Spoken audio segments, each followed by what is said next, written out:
Hello दोस्तों, स्वागत करता हूं आज की इस वीडियो में हम आपके लिए लाए हैं क्लास 12 के फिजिक्स का मोस्ट वीविया इम्पोर्टेंट सब्जेक्टिव क्वेश्चन। 13 प्रश्न करेंगे सब्जेक्टिव का, दो नंबर वाला। तो ये सारा प्रश्न इंपॉर्टेंट बनता है और ये इससे पहले वाला एक वीडियो डाल चुके हैं, पार्ट 1 वीडियो देख लीजिएगा फिजिक्स वाला। उसमें भी 10 प्रश्न बता चुके हैं, याद कर लीजिएगा। और एक वीडियो और डालूंगा और उसी में से आपके एग्जाम में 10 प्रश्न मिल जाएंगे। तो प्लीज़ इस वीडियो में आप लोग 100 लाइक कंप्लीट करा दीजिएगा। उसके बाद हम आपके लिए इससे पार्ट 3 वीडियो जल्दी ही ला देंगे, ठीक है। तो चलिए आज की इस वीडियो को शुरू कर लेते हैं। देखिए पहला प्रश्न क्या कहता है। पहला प्रश्न कह रहा है समविभवी तल से आप क्या समझते हैं। देखिए कह रहा है समविभवी तल से आप क्या समझते हैं। तो सिंपल है, याद रखिएगा, आंसर में लिखिएगा किसी आवेश से समान दूरी पर स्थित वह काल्पनिक सतह। किसी आवेश से समान दूरी पर स्थित वह काल्पनिक सतह जिसके प्रत्येक बिंदु पर विभव का मान समान हो। किसी आवेश से समान दूरी पर स्थित वह काल्पनिक सतह जिसके प्रत्येक बिंदु पर विभव का मान समान हो समविभवी तल कहलाता है। सिंपल है, एक बार आप याद करके देखिए, आपको सारा प्रश्न याद होगा। किसी आवेश से समान दूरी पर स्थित वह काल्पनिक सतह जिसके प्रत्येक बिंदु पर विभव का मान समान हो समविभवी तल कहलाता है। हम उम्मीद करते हैं आप लोग सारा प्रश्न को याद कर लीजिएगा, ठीक है। मैं जितना प्रश्न बता दूंगा उसमें 10 प्रश्न मिल जाएगा, एक और वीडियो डालूंगा तब, ठीक है। देखिए दूसरा कहता है स्थिर विद्युत के गॉस के प्रमेय को लिखें। बताना है आपको, गॉस का प्रमेय पूछेगा, इंपॉर्टेंट क्वेश्चन है, सारा क्वेश्चन याद रखिएगा। आंसर में लिखिएगा गॉस के प्रमेय के अनुसार किसी बंद सतह से गुजरने वाला कुल विद्युत फ्लक्स, क्या कहता है, किसी बंद सतह से गुजरने वाला कुल विद्युत फ्लक्स उस सतह के भीतर, उस बंद सतह के भीतर उपस्थित कुल आवेश का 1/ε0 गुना होता है। ε0 गुना होता है, इसे ही गॉस का प्रमेय कहते हैं, ठीक है। याद रखिएगा और इसको भी फाइ बराबर याद रखिएगा, फाइ बराबर Q/ε0, ठीक है। ऑब्जेक्टिव में पूछ देता है गॉस के प्रमेय के अनुसार किसी बंद सतह से गुजरने वाला कुल विद्युत फ्लक्स उस बंद सतह के भीतर उपस्थित कुल आवेश का 1/ε0 गुना होता है। याद रखिएगा, फाइ बराबर Q/ε0। तीसरा देखिए क्या कहता है, धारा के उस व्यय प्रभाव के जूल के नियम को लिखना है। देखिए प्रश्न ये है, धारा के उस व्यय प्रभाव के जूल के नियम को लिखिए। तो देखिए आंसर क्या कह रहा है, आंसर में लिखिएगा धारा के उस व्यय प्रभाव के जूल के नियम। अब पहला लिखिएगा जूल का प्रथम नियम। जूल का प्रथम नियम देखिए क्या कहता है, कह रहा है किसी चालक तार से विद्युत धारा प्रवाहित करने पर, किसी चालक तार से विद्युत धारा प्रवाहित करने पर उसमें उत्पन्न ऊष्मा H प्रवाहित धारा I के वर्ग के समानुपाती होता है, H समानुपाती I²। याद कर लीजिएगा। अब देखिए जूल का दूसरा नियम देखिए, जूल का द्वितीय नियम, किसी चालक तार में विद्युत धारा प्रवाहित करने पर उत्पन्न ऊष्मा H तार के प्रतिरोध R के समानुपाती होता है, अर्थात I समानुपाती R, ठीक है। चलिए तीसरा देखिए, जूल का तृतीय नियम, किसी चालक तार में विद्युत धारा प्रवाहित करने पर उत्पन्न ऊष्मा H समय T के समानुपाती होता है, अर्थात H समानुपाती T, ठीक है। चलिए याद कर लीजिएगा। अब देखिए 4 नंबर प्रश्न क्या कह रहा है, प्रत्यावर्ती धारा के औसत मान को लिखिए। प्रत्यावर्ती धारा के औसत मान को लिखना है आपको। तो आंसर इसका देखिए क्या कहता है, एक आवर्त काल में प्रत्यावर्ती धारा के वर्ग के माध्य के वर्गमूल को प्रत्यावर्ती धारा का वर्ग माध्य मूल मान कहा जाता है, जिसे IRMS द्वारा सूचित किया जाता है, ठीक है।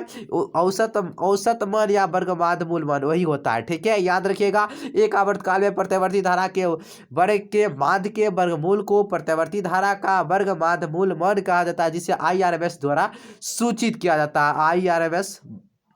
IRMS बराबर क्या होता है, I0/, क्या होता है, √2 होता है ना। और आप देखिए ऑब्जेक्टिव में पूछ देता है ये वाला फॉर्मूला। और देखिए IRMS बराबर आपको इस तरह से भी पूछा जा सकता है 0.707 I0। कहिएगा ये कैसे हो गया, देखिए 1/√2 का मान इतना रख दीजिए और I0 लगा दीजिए, तो ऑब्जेक्टिव में पूछ देता है, याद रखिएगा। देखिए 5 नंबर आप देखिए, और 5 नंबर क्या कहता है, प्रकाश के विद्युत प्रभाव प्रकाश विद्युत प्रवाह से आप क्या समझते हैं? प्रकाश विद्युत प्रवाह से आप क्या समझते हैं?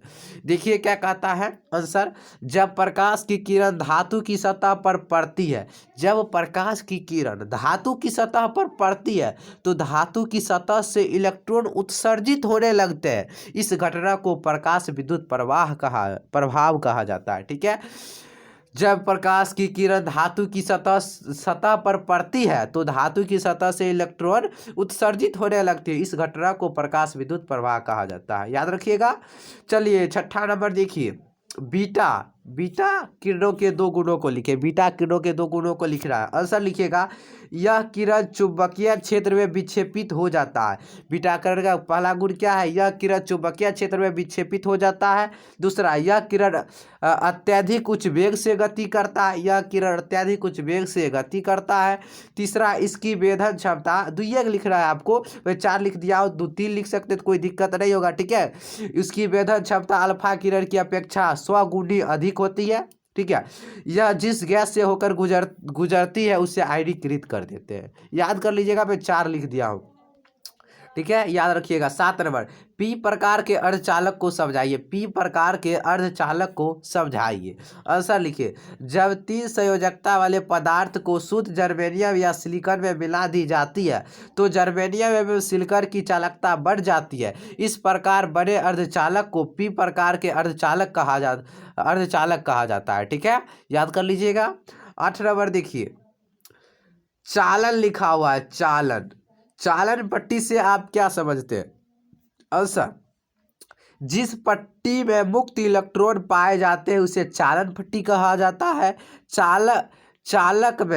चालक में यह अंशतः भरा होता है तथा कुचालक में खाली होता है। सिंपल है, जिस पट्टी में मुक्त इलेक्ट्रॉन पाए जाते हैं उसे चालन पट्टी कहते हैं। चालक में यह अंशतः भरा होता है तथा यानी कुचालक में खाली होता है। याद रखिएगा। 9 नंबर देखिए, कह रहा है 9 नंबर प्रश्न, 9 नंबर, आयाम मॉडुलन को समझाइए। आयाम मॉडुलन को समझाइए। देखिए इसका आंसर क्या कर रहा है, जब वाहक तरंगों का आयाम मूल सिग्नल के अनुसार परिवर्तित होता है तो ऐसे मॉडुलन को आयाम मॉडुलन कहते हैं। इसमें वाहक तरंग की आकृति और कला में कोई परिवर्तन नहीं होता है। याद रखिएगा, इंपॉर्टेंट क्वेश्चन है, आयाम मॉडुलन को समझाइए। और इसका मान कितना होता है? 0 तथा 1 के बीच। ऑब्जेक्टिव में पूछा जाता है। विद्युत क्षेत्र रेखाओं से आप क्या समझते हैं? विद्युत क्षेत्र रेखाएं से आप क्या समझते हैं? इसका गुण नहीं कहा है लिखने के लिए। ठीक है, तो आंसर देखिए इसका, विद्युत क्षेत्र रेखा एक ऐसा काल्पनिक वक्र रेखाएं होती है जो वास्तविक विद्युत क्षेत्र को प्रदर्शित करता है। ठीक है, अगर गुण कहता है तो यह धनावेश से निकलकर ऋणावेश में प्रवेश करता है। ठीक है, विद्युत क्षेत्र पर खींची गई स्पर्श रेखा सतह के लंबवत होती है, तो मैं डाल दूंगा उसका भी एक वीडियो। ठीक है, बोर सिद्धांत की 2 कमियों के लिखे, यानी बोर सिद्धांत जो वैज्ञानिक थे होकर 2 कमियों को लिखना है। ठीक है, तो देखिए आंसर लिखिएगा। पहला, यह हाइड्रोजन के अलावा अन्य परमाणुओं के स्पेक्ट्रम की व्याख्या करने में असमर्थ रहा, ये बोर जी। ठीक है, और दूसरा है, यह परमाणु में इलेक्ट्रॉनों के वितरण को भी सफलतापूर्वक नहीं समझा पका। ठीक है, ये बोर जी। 2 को लिख दीजिएगा, कमियां इनकर। अब देखिए 12 नंबर, प्राथमिक लिखा है, प्राथमिक इंद्रधनुष को समझाइए। प्राथमिक इंद्रधनुष को समझाइए, आंसर लिखिएगा। क्या कहता है आंसर? देखिए आंसर, अब देखिए, जब वर्षा के दिनों में, लिख लीजिए आप लोग, जब वर्षा के दिनों में जल की बूंदों पर सूर्य की प्रकाश की किरणें पड़ती है तो प्रकाश के पूर्ण आंतरिक परावर्तन के कारण किरणों का फैलाव होता है, जिससे 7 रंग की पट्टी प्राप्त होती है, जिसे इंद्रधनुष कहते हैं। इतना तक लिख लीजिएगा, सिंपल है। जब वर्षा के दिनों जल की बूंदों पर सूर्य की प्रकाश की किरणें पड़ती है तो प्रकाश के पूर्ण आंतरिक परावर्तन के कारण किरणों का फैलाव होता है, जिससे 7 रंग की एक पट्टी प्राप्त होती है, जिसे इंद्रधनुष कहते हैं। अब देखिए इतना लिख लेने के बाद, अब देखिए, किसी लिख लेने के बाद लिखिएगा किसी इंद्रधनुष में जब लाल रंग ऊपर रहता है, लाल रंग ऊपर एवं बैंगनी रंग सबसे भीतर हो तो इस प्रकार के इंद्रधनुष को प्राथमिक इंद्रधनुष कहा जाता है। ठीक है, लाल रंग ऊपर बैंगनी रंग नीचे, तो इस प्रकार के इंद्रधनुष को क्या कहा जाता है? प्राथमिक इंद्रधनुष। अब 13 नंबर देखिए, फैक्स से आप क्या समझते हैं? फैक्स से आप क्या समझते हैं? आंसर लिखिएगा। फैक्स का पूरा नाम फैक्सीमाइल टेलीग्राफी होता है। एक मशीन द्वारा डॉक्यूमेंट को दूसरे मशीन में भेजना फैक्स कहलाता है। ठीक है, फैक्स का पूरा नाम क्या होता है? फैक्सीमाइल टेलीग्राफी होता है। एक मशीन द्वारा डॉक्यूमेंट को दूसरे मशीन में भेजना फैक्स कहलाता है। तो वीडियो को लाइक कर दीजिएगा और इसका पार्ट 3 वीडियो में जल्दी लाऊंगा। 13 प्रश्न हो चुका है और एक वीडियो और डालूंगा और सारा प्रश्न को याद रखिएगा, उसमें से आपके एग्जाम में आएंगे। तो चलिए आज की इस वीडियो को यहीं पर एंड करते हैं, फिर मिलते हैं अगली वीडियो में।